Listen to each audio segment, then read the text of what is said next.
بسم الله والحمد لله والصلاة والسلام على سيدنا رسول الله صلى الله عليه وسلم.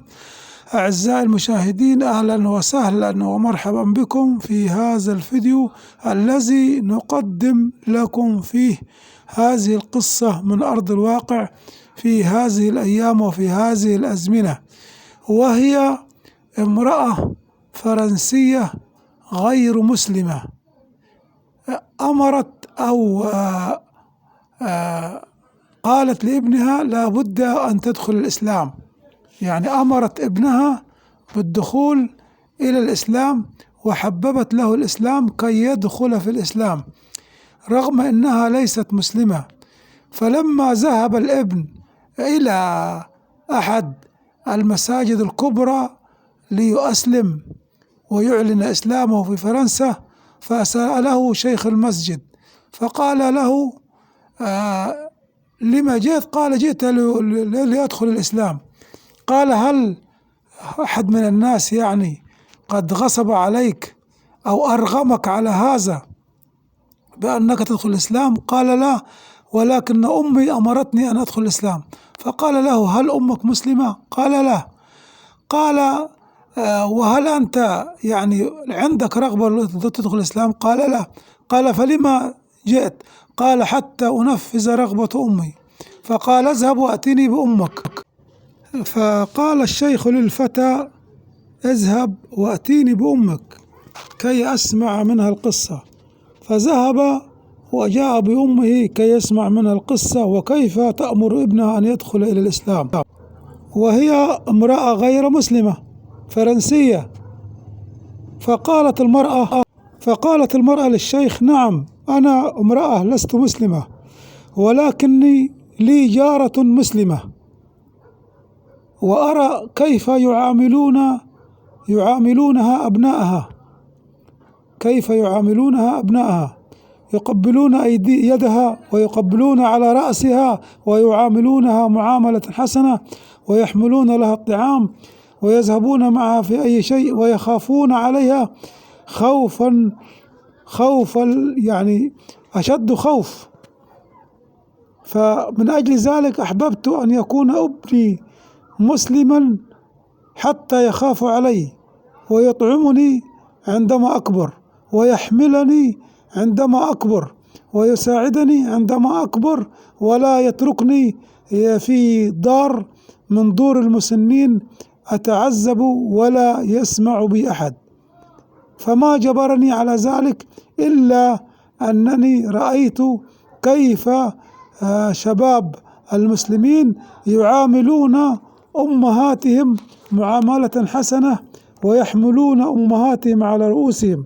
من أجل ذلك أحببت أن يكون ابني مثل أبنائهم مسلما ولو لم أكن أنا قد دخلت الإسلام.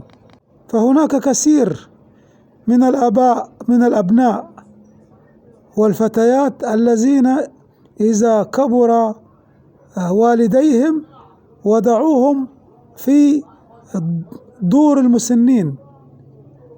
المسنين لا يعلم بهم أحد، فقد يمرضون ويتعبون وقد يموتون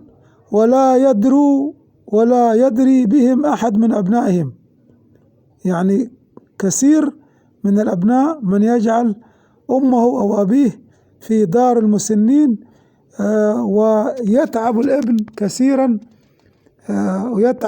تتعب الوالدة أو الوالد كثيرا في دار المسنين، والأبناء طبعا لا يعلمون بهذا التعب لأنهم بعيدين عن أبنائهم وعن آبائهم.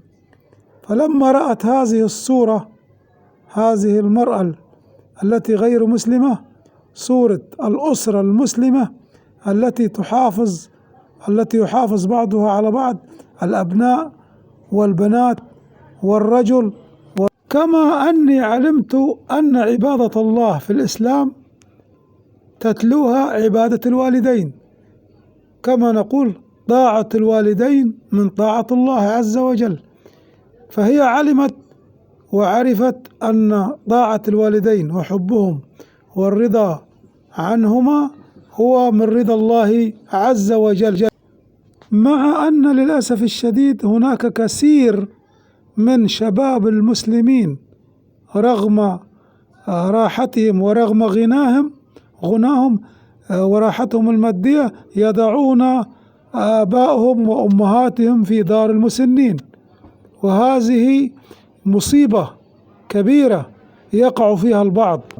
فهناك امرأة كانت في دار المسنين وكان عندها مال وكانت تنفق على الفقراء والمساكين، وأبناؤها أغنياء في دول عربية أثرياء أصحاب شركات، ورغم ذلك وضعوا أمهم في دار المسنين.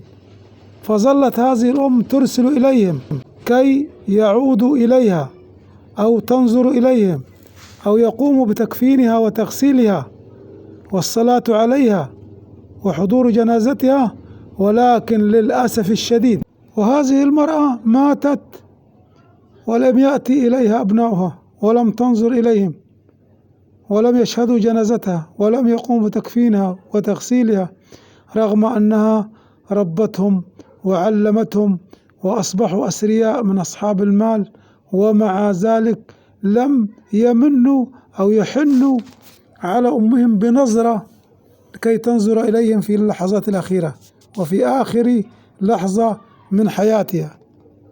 ولا يعلم الأبناء أن هناك باب من الرزق عندما يكون الوالدين معك، هذا الباب إذا رحل الوالدان قفل وغلق هذا الباب. فيا سعد من سعد بوالديه في حياتهم ورضي عنهم، فقد رضى الله عنهم. احفظوا أباءكم واحفظوا أمهاتكم واعتنوا بهم، فإن الجنة تحت أقدام الأمهات، فإن الجنة تحت أقدام الأمهات، كما ورد في معنى بعض الأحاديث عن النبي صلى الله عليه وسلم: أمهاتكم أمهاتكم أمهاتكم.